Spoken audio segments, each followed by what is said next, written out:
Hi guys, welcome back for another video, or welcome if you're here for the first time.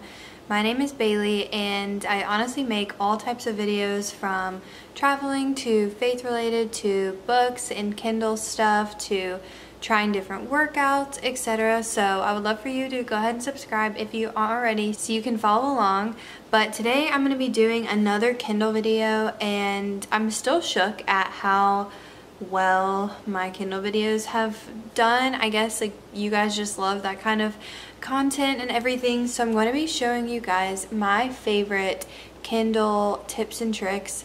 I will just say up front, like, I don't know every single little trick and feature, whatever, that Kindle has to offer, but my purpose in showing you this video is just showing things that I think are actually useful, not just like, you know, here's this just to know it, but things that either I use or I could see myself using in the future. I have 10 things to share with you guys today, and I'm gonna be doing it on my Kindle, like as I talk about what it is that I'm doing, but I'll also insert like a little video here of me doing it on the Kindle so you can see what I'm doing. The first thing is that you can schedule warm light. So you just go to your book, you swipe down from the top menu, and then you click right here where it says schedule off, and I'm going to click and turn it on, and then you can either do automatic, which, let's see, we'll use your device's location based on Wi-Fi from 7 a.m. to 7 p.m. So that says gradually changes with the sunset and sunrise, or you could do manual depending on what you want.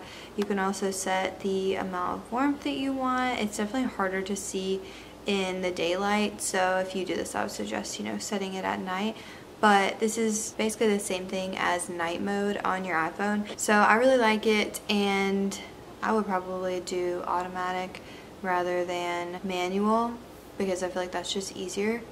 But this would be definitely good if you are someone who likes the warm tones and reads a lot at night. The second one is reading in landscape. You're gonna go to your book and then click the top and then click the AA, go to layout, and then orientation. You're gonna click the landscape option, and then it's gonna swap it, and then you can swipe side to side. I just think it's neat that you can swap the orientation, and maybe like this would be more comfortable if you were setting it up somewhere, especially because if you read in like the gym, on the treadmill or something like that, which I do a lot of the time, if you have it upright, then a lot of times it'll just automatically like click this button. It's so annoying.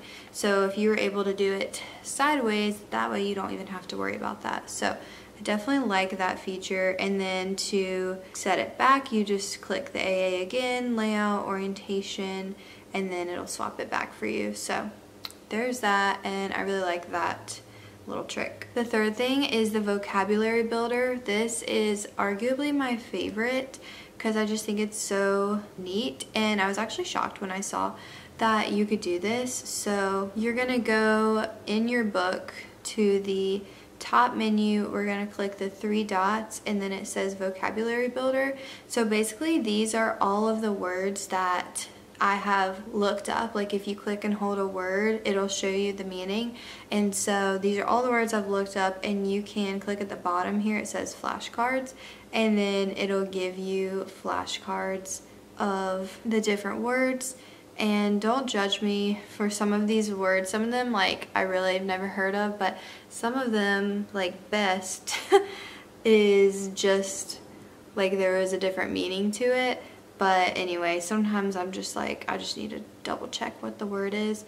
And there's a ton of words on here that I haven't known the meaning for. So I really like that tip, and it definitely is a vocabulary builder. My next tip is just to keep your Kindle on airplane mode. So if you have a Kindle Paperwhite, you know that the battery life is absolutely amazing, and it'll last you like probably up to a month. It's honestly amazing. But if you turn it on airplane mode, so you just swipe down from the top and you click airplane mode, then you are able to preserve the battery life even longer. The only con to having airplane mode on is if you ever like read on your phone at all, like through the Kindle app, which I do a lot of the time. Like honestly, if I am somewhere, I don't have my Kindle, but I just want to read for a second, I'll just pull up the Kindle app on my phone. Then it doesn't sync to your Kindle unless you have it off of airplane mode, like you have it connected to the Wi-Fi. So that is the only con about having the airplane mode on, but honestly you could just like turn it on for a second, sync it up, and then turn it back off. The next tip is to set a passcode. So to do this, you're going to go in your book, you're going to click the top and then click the three dots, go to settings, device options, and then device passcode. I'm just going to enter, let's see, 1 2 3 4, 1 2 3 4, and then when I turn off the Kindle and turn it back on, I have to enter my passcode in order to get in, and then I'm gonna take it off. 1 2 3 4. I feel like this tip would be good if you have kids or something where you don't want them to just like mess up whatever you have on your Kindle, so that would be easy. But I don't currently have a passcode on mine, but I definitely like the idea that you can. The next one's super simple, and if you have a Kindle you probably already know about this, but I'm just adding it in there anyway because I don't know why it took me so long to realize that Kindle has a dark mode, but it's dark mode. So you're going to swipe down from the top on your book and then click dark mode, and then basically it just like reverses all of the colors. So the background is black and then the words are white, and it's really easy to read, especially at night.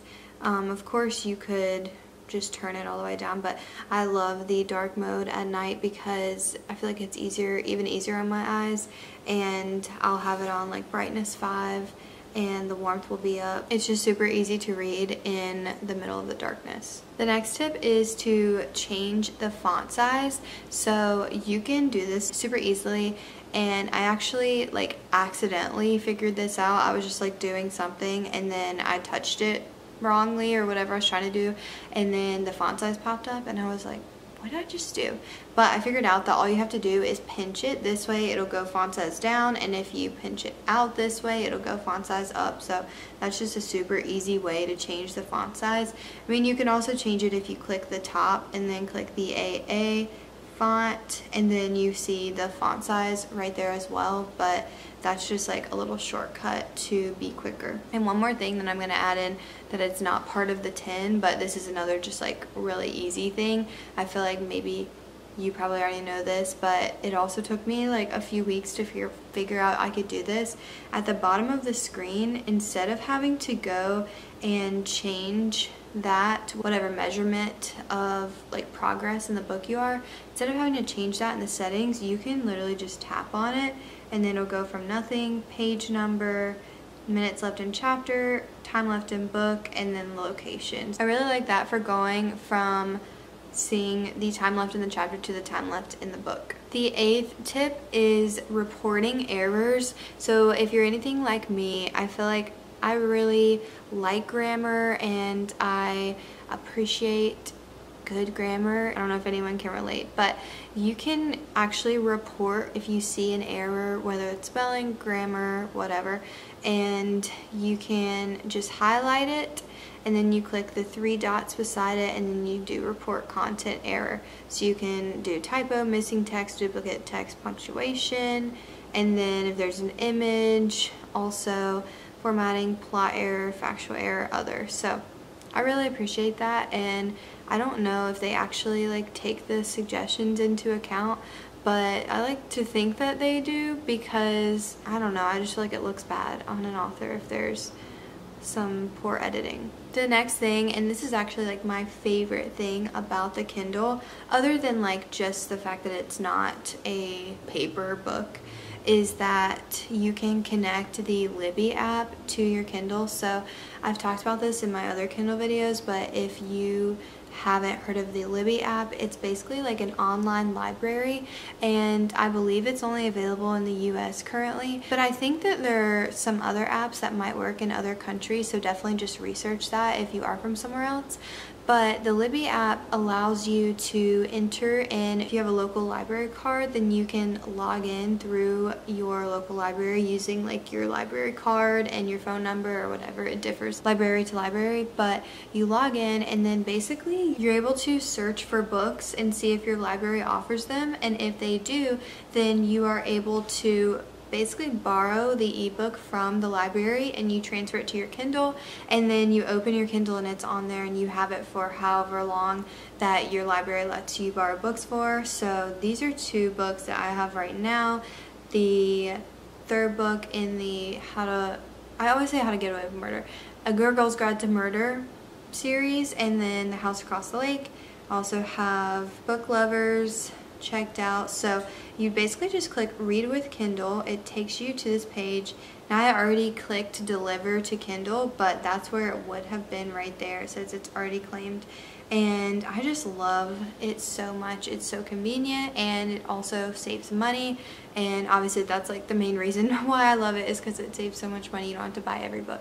So definitely look into Libby if you have a Kindle in the US, and definitely look into some other apps if you are not in the US. This last tip is for you if you have a Kindle that has ads on it. So like my Kindle just naturally has ads on it, and then they are like personalized, but I don't really care about them. Like, I don't want personalized recommended ads. I honestly feel like the entire idea behind this is ridiculous. Like, of course Amazon will want to try to make more money any way that they can, but I'm like actually going to get my laptop and like try to ask them to take the ads off, because a lot of people commented on my past Kindle videos and said that you can basically just ask nicely, and a lot of times they'll take the ads off for you.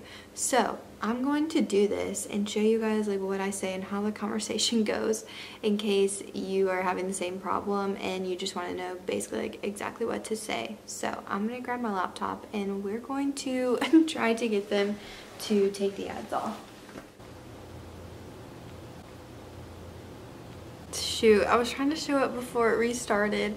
It says special offers have been removed from your Kindle. So we were able to do it. I'm going to show you guys how. It has literally been like 5 minutes. Like, it took no time. So I just went to the customer service tab on Amazon.com, scroll down, and then click in the middle. It says you can quickly take care of most things here, connect with us when needed.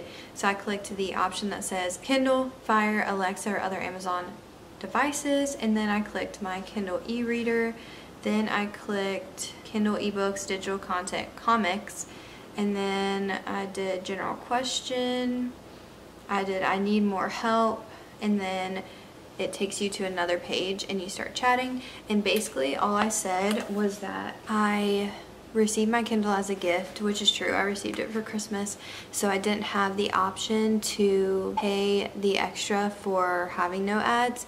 And I also said that a lot of the ads I get are inappropriate, which is true. Like, the cover of the books is what can be inappropriate a lot of times, and it's just like uncomfortable, and I just put my Kindle upside down a lot of the times because I'm just like, I don't want to see that. Like, most of the time it's like shirtless guys and stuff, and I just don't want to see that. And so I said that a lot of the ads are inappropriate, and I was just wondering if there was a way for you to take them off. And they said, is it this Kindle? And they said Bailey's Kindle, and I said yes. And then he said, ads have been removed. Is there anything else I can help you with today? So super easy.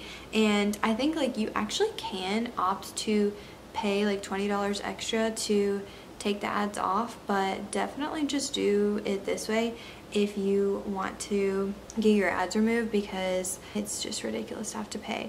So now let's see what it looks like. I think there is a way for you to set the book that you're currently reading as your home screen, and that's kind of what I wanted to be able to do. So I just looked up how to do it. We're going to go to settings, and then we're going to go to device options, and then display cover, and it says show the cover of what you're currently reading on the lock screen.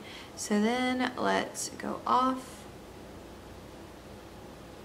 and then cute, we have Book Lovers by Emily Henry is what I'm currently reading. I'm currently reading way too many books, but that's one of them, and that is just so much better. So cute. So if you are also someone who got the ad version of the Kindle, hopefully this is helpful and you'll be able to get them all for free as well. But that is all of my tips and tricks for today. I hope that this is helpful for you if you have a Kindle, and if you are thinking about getting a Kindle, you should absolutely get one. I love mine so much. I will never ever go back to paperback books. I honestly don't really like them very much, or never really did, just because it was always inconvenient. I feel like I love reading in bed or just like random places, if I'm waiting in line somewhere or something like that where you can't really bring a full book. I just love the Kindle, and you can lay on your side and you can read it in bed, and it's just so great. So I will link below my other 2 Kindle videos in case you're interested. One is just the unboxing, and then the other one is like my 1-month review, like is it worth it? Really honest, and I tried to be comprehensive. So anyway, but I hope this video is helpful. Go ahead and subscribe if you haven't already, and I'm so appreciative of you being here and watching. Hope that you are well, and I can't wait to see you guys next time. Bye.